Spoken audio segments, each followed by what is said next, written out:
Bismillahirrahmanirrahim. Assalamualaikum warahmatullahi wabarakatuh. Waalaikumsalam warahmatullahi wabarakatuh. Sahabat pencinta majlis yang insya Allah dirahmati Allah, berjumpa lagi dengan kami dalam acara Ngobrol Bareng bersama Habaib. Pada kesempatan ini kita masih ditemani oleh Habib Abdullah. Tak lupa kita terus bersyukur pada Allah Ta'ala dan juga bersalawat kepada nabinya, keluarganya, dan para pengikutnya. Dalam pembahasan kali ini kita melanjuti episode sebelumnya.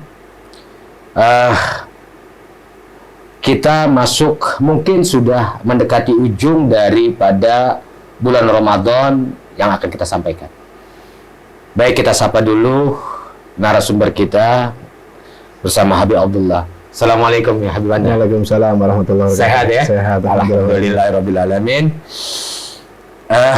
Tak bosan-bosan Bib ya, kita terus menyampaikan kajian-kajian kepada sahabat pencinta majlis kita. Insya Allah menjadi bentuk yang luar biasa dalam kehidupan beliau sehari-hari. Amin, amin. Baik, Bib, kita masuk kepada pembahasan. Sebelumnya kita bicara itu ada zakat fitri. Di akhir Ramadan kita tutup biasanya dengan sholat Idul Fitri. Iya. Ini ada dua fitri nih. Iya. Apa makna Idul Fitri di zakat fitrah? Kemarin kita sudah sampaikan. Iya. Dan apa sekarang Idul Fitri? Iya. Ini nih harus kita kaji agar sahabat majlis kita nih biar tambah wawasannya, Bir. Iya. Kan gitu. Silakan, gimana? Bismillahirrahmanirrahim. Assalamualaikum warahmatullahi wabarakatuh. Waalaikumsalam warahmatullahi. Alhamdulillah, salatu wassalamu ala Rasulillah wa ala Muhammad bin Abdullah wa ala alihi wa sahbihi wa mawalah. Subhanaka la ilma lana illa ma 'allamtana innaka antal alimul hakim. Rabbi shrah li sadri wa yassir li amri wa hlul 'uqdatam min lisani yafqahu qawli. Amin ya rabbal alamin. Menjawab daripada pertanyaan Pak Haji tadi, ada zakat fitrah atau zakat fitri atau ada juga Idul Fitri. Idul. Kok dua-duanya fitri? Gitu. Pertama, fitrah itu secara bahasa artinya suci. Jadi Allah Subhanahu wa Ta'ala yang Maha Suci menghendaki juga untuk hamba-hambanya kembali suci. Idul Fitri adalah hari di mana hari yang mana mereka telah melakukan daripada ibadah puasa 30 hari 1 bulan penuh, yaitu dengan puasa di bulan suci Ramadan. Di situ ada banyak kegiatan daripada salat tarawih, terus kemudian qiraatul Quran, membaca Al-Quran, salat tasbih, salat witir, dan lain sebagainya. Maka ibadah-ibadah yang kita lakukan di bulan suci Ramadan, endingnya adalah kembali Idul Fitri, yaitu hari Idul Fitri. Idul Fitri. Disebut adalah hari kemerdekaan. Hari kemerdekaan bagi umat manusia, umat Nabi Shallallahu Alaihi Wasallam, yang mana di hari itu adalah hari fitrahnya manusia. Jadi dikembalikan suci dengan harapan ketika setiap seseorang masuk di Idul Fitri, maka dia kembali fitrah sebagaimana ketika kita lahir di muka bumi dengan wasilah kedua orang tua kita, oleh ibu kita.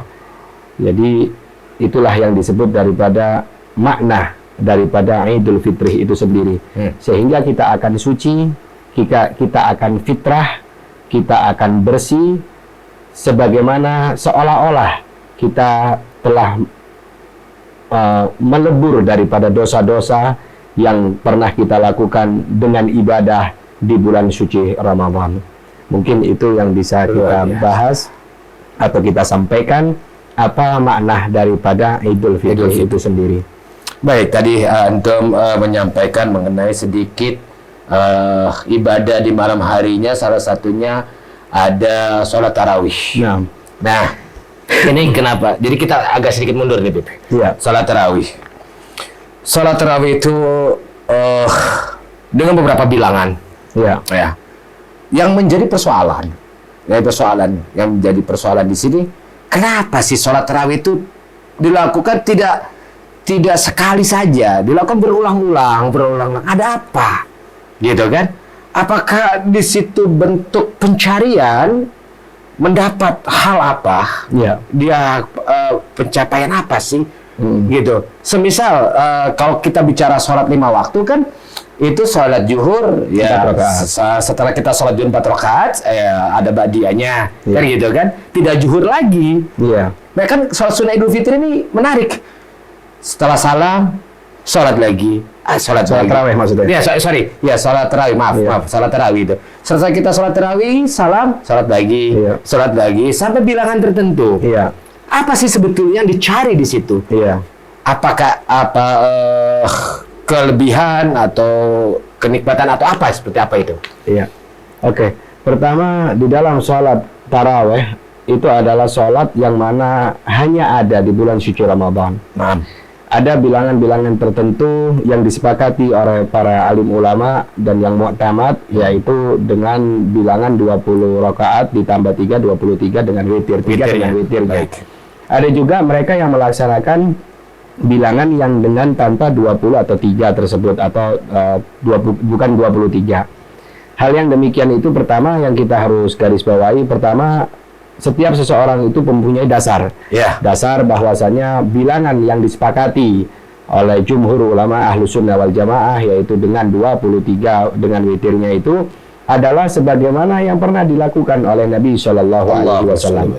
Jadi sholat taraweh itu memang pernah dilakukan oleh Nabi Shallallahu Alaihi Wasallam. Akan tetapi Nabi Shallallahu Alaihi Wasallam tidak beratkan umatnya, tidak perintahkan secara totalitas.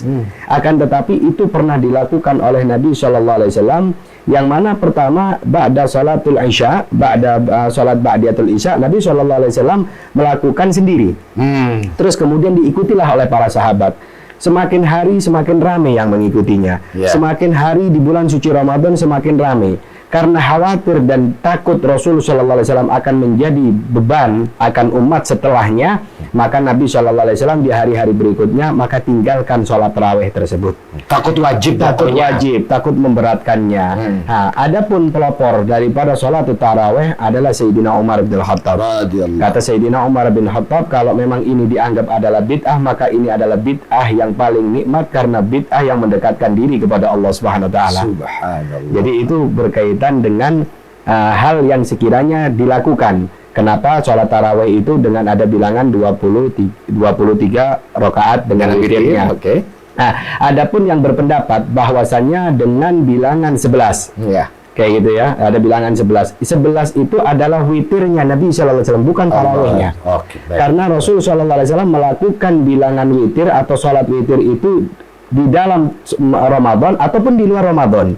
Witir beliau. Ya, witirnya Nabi Shallallahu Alaihi Wasallam itu 11 rakaat di dalam bulan suci Ramadan ataupun di luar dalam bulan suci Ramadan. Maka menunjukkan bahwasanya apa yang dilakukan oleh Nabi Shallallahu Alaihi Wasallam ketika melaksanakan sholat di masjid itu dengan bilangan yang diketahui oleh para sahabat dan diikutin oleh para sahabat sehingga sampai kepada kita, maka itu adalah bilangan yang mana memang anjuran dari Nabi Shallallahu Alaihi Wasallam. Akan tetapi Nabi Shallallahu Alaihi Wasallam tidak menekankan hal itu. Akan tetapi Nabi Shallallahu Alaihi Wasallam, karena beliau itu adalah qudwah, ya, panutan yang mana ya kita ngelihat kalau Nabi melakukan ini, ya kita akan mengikutinya, akan begitu. Nah, itulah hal-hal yang mana yang diketahui oleh jumhur ulama khususnya Ahlus Sunnah wal Jamaah, sehingga mereka melakukan yaitu dengan taraweh 23 berikut daripada witirnya. Adapun yang melakukan 11, ya jangan mengatasnamakan bahwasanya 11 itu sholat taraweh. Kayak gitu. Walaupun sholat taraweh itu hanya 2 rakaat, 4 rakaat atau 6 rakaat, sah, boleh aja. Boleh aja ya. Boleh aja. Akan tetapi kalau mengatasnamakan ini pernah dilakukan oleh Nabi karena Nabi pernah melakukan sholat tarawehnya 11, itu tidak ada. Tidak ada ya? Tidak ada. Baik. Jadi Nabi SAW melakukan 11 itu adalah bentuk sholat witirnya. Gitu, di luar daripada tarawih. Adapun di sini berkaitan kembali lagi kepada salat tarawih, banyak daripada alim ulama, para habaib kita, para asatid, para guru-guru besar Mereka itu bahkan setiap malamnya itu di bulan suci Ramadan bukan hanya cuma tinggal 20 Pak Haji, melainkan 100. Wah, 100 rakaat untuk sholat tarawihnya. kenapa itu bisa begitu? Nah, itu kembali lagi kepada pertanyaan Pak Haji yang pertama, kenapa kok sampai diulang-ulang? Pengulangan-pengulangan yang demikian itu adalah bentuk mencari rasa nikmatnya dia berdekatan dengan sang kekasih, yaitu Allah Ta'ala. Jadi ketika seseorang itu mendekatkan diri kepada Allah Subhanahu wa taala karena dia tahu sejatinya diri ini akan kembali ke hadirat Allah Subhanahu wa taala, maka dia tunaikan kemesraan tersebut di dalam sholatnya. Apalagi ada yang namanya sampailah umurnya dia itu di bulan suci Ramadan, yang mana sholat sunnahnya dihitung sebagaimana wajib. Kayak gitu, yang wajib dilipat gandakan 70 bahkan sampai lebih daripada itu. Nah, itu adalah kenikmatan untuk kita sebagai umat Nabi Shallallahu Alaihi Wasallam. Sehingga untuk yang bagi masih ada daripada waktu untuk bisa melaksanakan sholat taraweh, ya jangan sampai ditinggal gitu. Sangat sayang sekali karena adanya hanya di bulan suci Ramadan gitu. Iya. Berarti kan tadi itu mendapatkan rasa, Bib, ya. Iya. Sementara untuk mendapatkan rasa itu kan betul-betul perlu proses. Iya. Proses itu bisa didapat mungkin daripada pelaksanaan sholat tarawihnya. Betul. Kan begitu ya. Sehingga dia mendapatkan kenikmatan.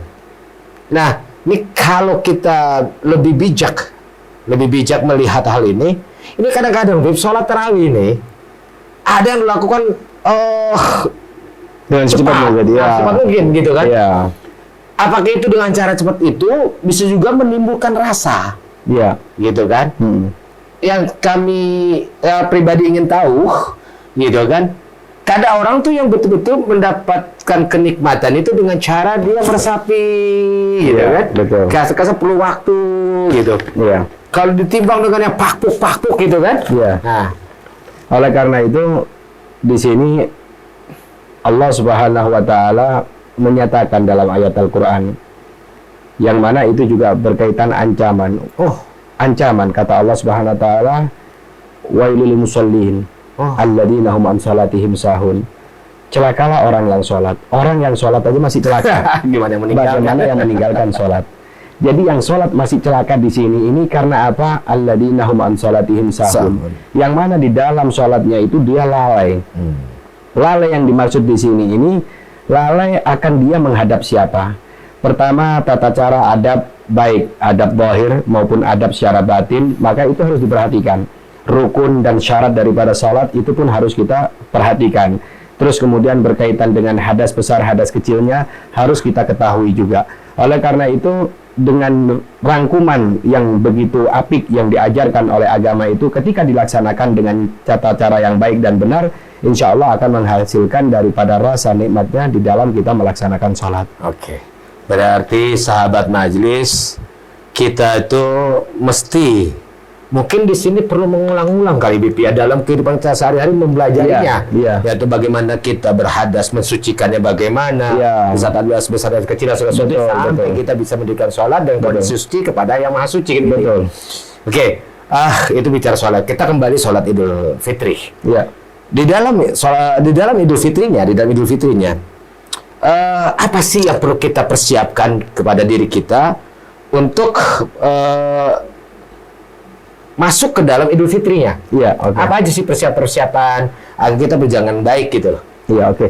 Pertama ketika masuk di bulan Idul atau hari Idul Fitri itu sendiri, pertama adalah setiap seorang itu hendaknya mandi karena mandi di Idul Fitri itu adalah ya setiap hari juga kita mandi. Akan tetapi mandi di sini ini adalah mandi yang sunnah. Oh, mandi sunnah Idul Fitri. Mandi sunnah Idul Fitri. Baik. Terus kemudian pakai pakaian yang bagus. Bagus ya. Bukan mahal ya, bukan bagus yang ya. mahal tapi bagus.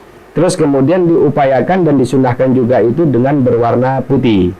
Kayak gitu. Ada juga yang ulama berpendapat pakai berwarna juga nggak apa-apa. Yang penting pakaiannya itu bagus untuk Idul Fitri. Terus kemudian di sini pakai wangi-wangian. Mungkin pakai sipat mata, mungkin dengan motong kuku gitu. Pokok benar-benar bikin diri itu bagus dan serapi mungkin. gitu. Karena apa yang dipersembahkan di hari tersebut adalah tujuan dan hikmahnya adalah untuk diri kita, untuk diri kita, sehingga kita rapikan diri kita baik secara zahir maupun batin kita, sehingga kita mendapatkan Idul Fitri yang sesungguhnya. Yang berikutnya adalah yang banyak orang lupakan, yaitu mereka umumnya secara umum, khususnya di Indonesia ini, adalah mereka makan atau santap pagi itu di saat selesai keluar dari masjid atau selesai melaksanakan Idul Fitrinya. Salat Idul Fitrinya. Harusnya sebelum dia melaksanakan sholat Idul Fitri, hendaknya dia sarapan dulu. Itu kedudukan sunnah? Itu kedudukannya sunnah, Pak Haji. Baik itu mau kalau bahasa di Betawi mungkin ada lontong sayur, kayak gitu ya, ada opor ayam, dan yang lain-lain sebagainya. Nah, ketika itu disajikan sebelum melaksanakan daripada sholat Idul Fitri, maka itu juga jatuhnya wajib. Terus kemudian dia berangkatlah, baik itu ke lapangan ataupun ke masjid ataupun ke aula yang memang dia tuju, maka di sini dia bisa melewati jalan yang mana berbeda dengan jalan arah pulangnya. Ya, gitu. Jadi berbeda dengan jalan pulangnya, maka itu juga menjadikan sunnah yang dianjurkan oleh Nabi Shallallahu Alaihi Wasallam. Itu adalah ya hal yang sedikit yang mungkin buat tambahan untuk para pemirsa yang sekiranya akan melaksanakan nanti sholat Idul Fitri dan kiat-kiat apa aja yang harus dilaksanakan. Itu yang paling terpenting, insya Allah. Amin. Amin ya Allah. Bib, itu kan nanti setelah sholat Id, gitu kan? Itu ada sholat dulu, setelah itu baru khatib, baru nasihat agamanya. Tapi ini mungkin kita kaji lebih panjang kali ya, karena banyak yang dilakukan, dia itu setelah sholat Idnya, dia tidak mengikuti khutbahnya. Nah, apakah ini memutus rangkaian bagian dari sholat Id, atau itu hal yang tidak mengapa? Untuk berkaitan dengan hanya melaksanakan sholat Id aja tapi tidak mendengarkan khutbah, pertama, hukum daripada Idul Fitri atau Idul Adha itu juga hampir sederajat dengan yang namanya sholatul Jum'ah, tata-caranya kayak gitu. Adapun perbedaan di sini, kalau di sholat Idul Fitri yaitu kita sholat dulu baru kita mendengarkan khutbah atau khutbatain, yaitu dua khutbah. Dua khutbah itu sama kedudukannya dengan yang namanya 2 rakaat. Jadi ketika setiap seseorang melaksanakan daripada Idul Fitri atau sholat Idul Fitrinya aja, maka di sini nggak lengkap. Walaupun kedudukan daripada Idul Fitri Idul Adha itu sunnah muakkad, kayak gitu sunnah, akan tetapi di sini tidak sebagaimana kayak Jumat. Kalau Jumat hukumnya wajib, kayak gitu. Akan tetapi kalau umpama ditanya secara hukumnya apakah boleh, ya sebetulnya kurang afdol dan kurang tepat, karena itu kayak mengurangi daripada afdoliyah, kayak gitu, afdoliyah daripada ibadah tersebut. Hendaknya setiap seseorang itu ketika masuk dia bisa melaksanakan sholat Idul Fitri, kayak gitu. Terus kemudian setelah itu ya dia mendengarkan daripada khutbahnya. Setelah itu baru dia bisa bersalaman-salaman dengan kerabatnya, khususnya untuk kepada orang tua, mungkin dia pulang dulu dan lain sebagainya. Begitu. Nah, itu kan sama juga Bib ya. Tadi setelah selesai sholat kita bersalam-salaman, itu kan terhitung bagian daripada silaturahmi. Nah, ini bagaimana nih kedudukan silaturahmi setelah kita melaksanakan sholat Idul Fitri, kita salam-salaman atau minta maaf-maafan pada sesama teman jamaah. Baiknya itu silaturahmi setelah kita pulang dari tempat sholat Id, itu ke siapa dulu? Untuk yang pertama kali dan yang paling utama adalah kedua orang tua. Oleh karena itu, khususnya keberkahan untuk negeri Indonesia ini adalah silaturahmi yang sangat kuat, yaitu dengan adanya yang namanya pulang kampung. Jadi pulang kampung itu momen yang mana itu dianjurkan, diajarkan oleh Nabi Shallallahu Alaihi Wasallam. Walaupun mungkin bukan istilahnya dengan pulang kampungnya, akan tetapi karena banyak para perantau yang orang tuanya mungkin ada di Jawa, ada di daerah-daerah yang lain, di Sumatera, di Ambon, di Papua, dan di berbagai tempat lah, dari Sabang sampai Merauke, maka dia pulang untuk menghadap kepada orang tuanya dengan istilah minta maaf atas kekurangannya, mungkin atas kurang perhatiannya kepada kedua orang tua kita. Gitu. Itu adalah hal yang sangat utama di dalam bentuk silaturahmi yang utama. Atau siapa sih orang yang pertama kali harus samperin, harus kita temuin, yaitu kedua orang tua. Ya. Baik, setelah itu mungkin kerabat dan family gitu. Iya, betul. Luar biasa sahabat pecinta majlis yang insya Allah dirahmati Allah. Semakin asyik pembahasan kita, ngobrol-ngobrol kita di sini dengan Habib Abdullah. Kita akhiri dulu sampai di sini. Nanti kita sambung lagi ya, Bib, ya? Boleh. Karena makin asyik ini. Boleh, insya Allah kita nih ya dalam. Insya Allah. Doain kami juga pemirsa pencinta majlis. Sementara kita akhiri sampai di sini. Bib, kita tutup dengan doa. Bismillahirrahmanirrahim. Allahumma shalli ala sayyidina Muhammadin wa ala ali sayyidina Muhammad. Allahumma shalli ala sayyidina Muhammadin kama wujud fi hadhihi al-ayyam syurra najuna fi dunya wal akhirah. Wa sallallahu ala sayyidina Muhammad wa ala alihi alhamdulillahi rabbil alamin. Kita sapa tutup para pencinta majlis kita. Assalamualaikum warahmatullahi wabarakatuh.